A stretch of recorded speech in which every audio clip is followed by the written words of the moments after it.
جزاک اللہ ربی صاحب، آپ نے بڑی تفصیل سے سوال کا جواب دیا ہے، اور اس کے مختلف اعتراضات جو عام طور پر لوگ ریس کرتے ہیں، پوچھتے ہیں، اور کبھی ایک سوال کی صورت میں، کبھی دوسرے سوال کی صورت میں، تو الحمدللہ آپ نے ان سوالوں کے تمام پہلوؤں کا جواب دے دیا ہے۔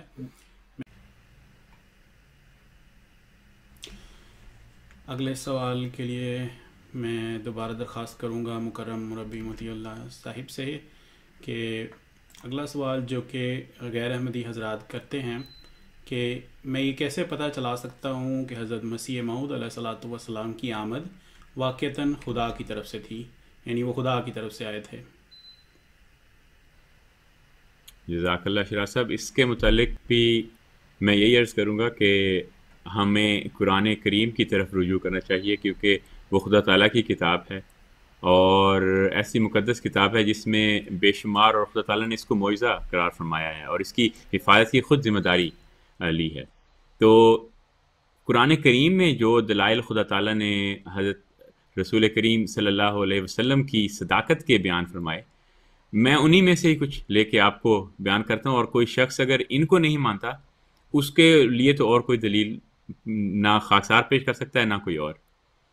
تو ہم دیکھیں کہ سورہ الحاقہ میں آیت 45 تا 47 میں خدا تعالیٰ فرماتا ہے کہ وَلَوْ تَقَوَّلَ عَلَيْنَا بَعْضَ الْأَقَاوِيلِ لَأَخَذْنَا مِنْهُ بِالْيَمِينِ ثُمَّ لَقَطَعْنَا مِنْهُ الْوَتِينَ۔ اس کا ترجمہ کچھ یوں ہے کہ خدا تعالیٰ رسول کریم صلی اللہ علیہ وسلم کو مخاطب کر کے فرماتا ہے کہ اگر تم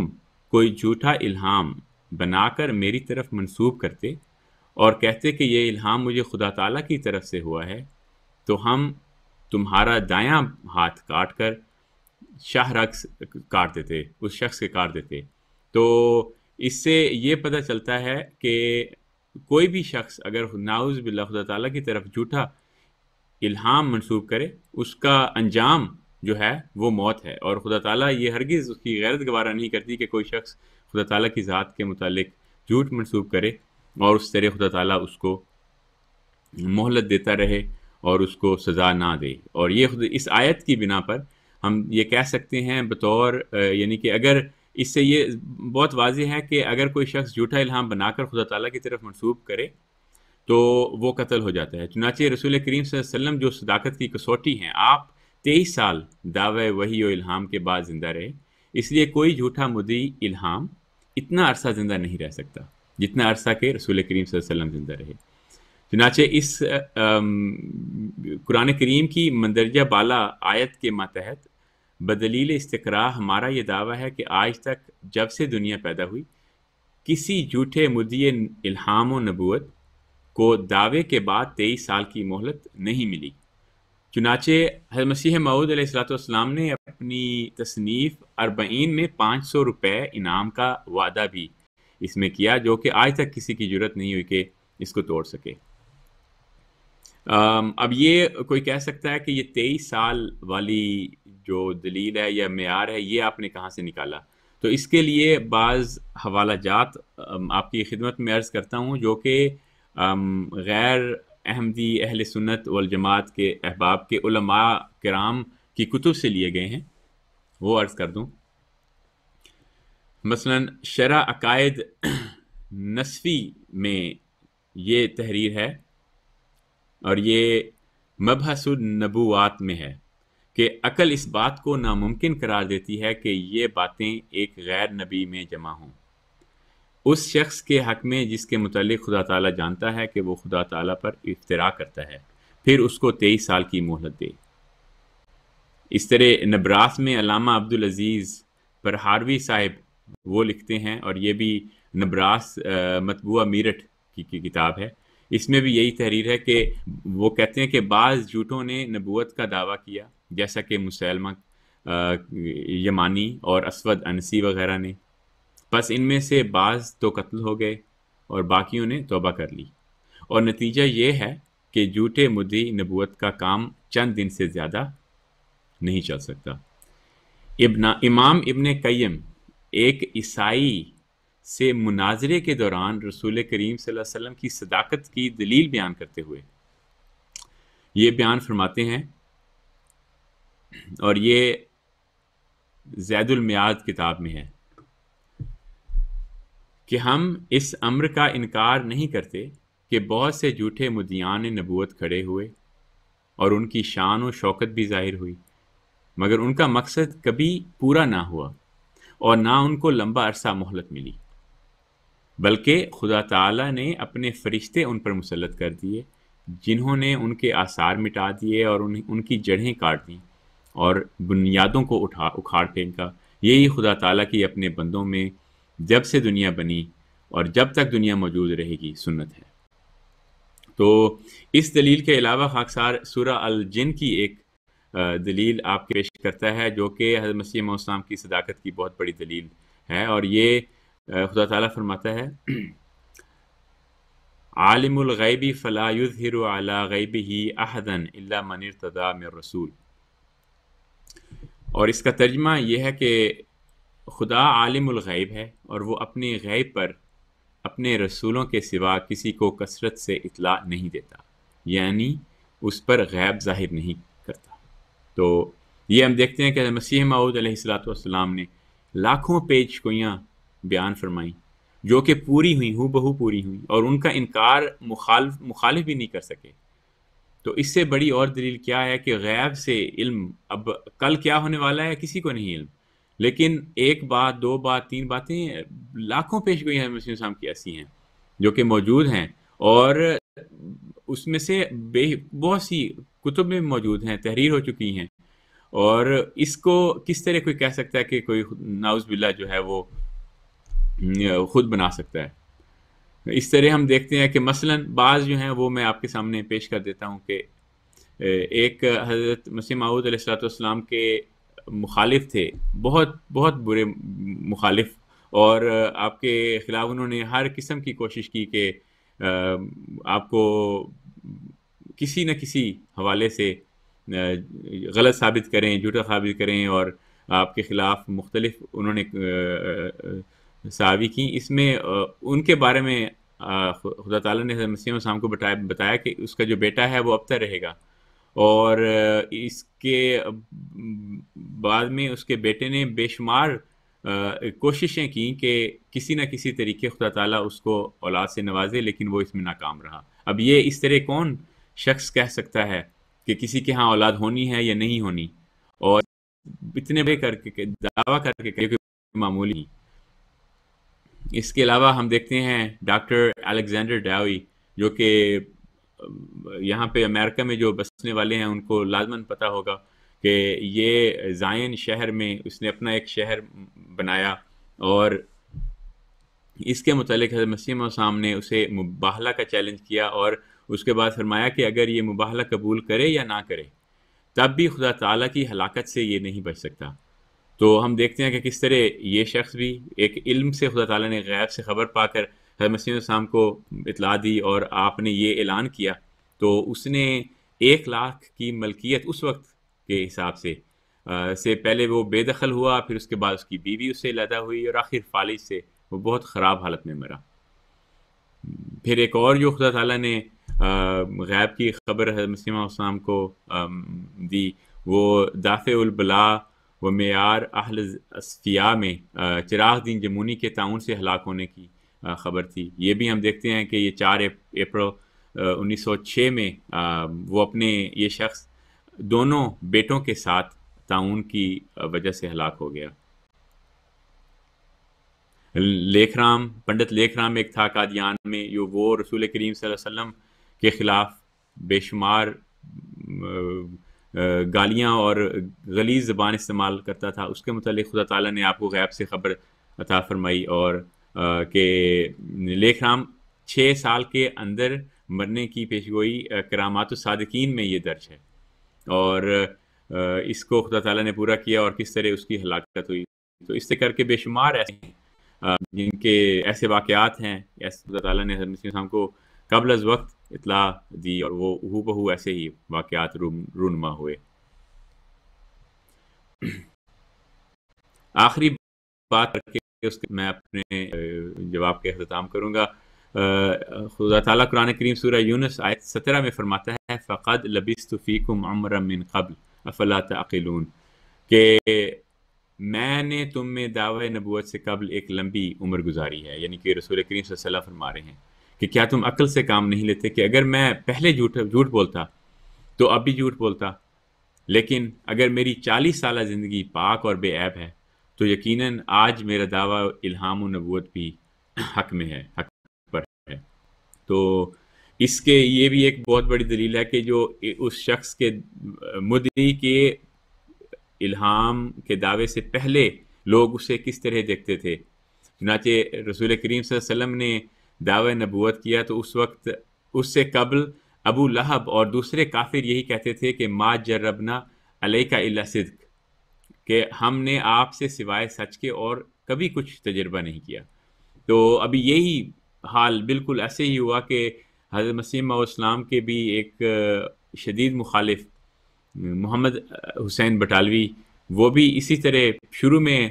ہمیشہ انہوں نے حضرت مسیح السلام کی تصدیق کی اور آپ کو حق پر اور اسلام کا وفادار اور سپاہی مانا، اور پھر بعد میں مخالف ہو گئے۔ اب حضرت مسیح موعود علیہ الصلوۃ والسلام خود فرماتے ہیں کہ اب دیکھو خدا تعالیٰ نے اپنی حجت کو تم پر اس طرح پورا کر دیا کہ میرے دعوے پر ہزارہا دلائل قائم کر کے تمہیں یہ موقع دیا کہ تا تم غور کرو کہ وہ شخص جو تمہیں اس سلسلے کی طرف بلاتا ہے وہ خود کس درجے کی معرفت کا آدمی ہے اور کس قدر دلائل پیش کرتا ہے، اور تم کوئی عیب، افتراء یا جھوٹ و دغا کا میری پہلی زندگی پر نہیں لگا سکتے، یا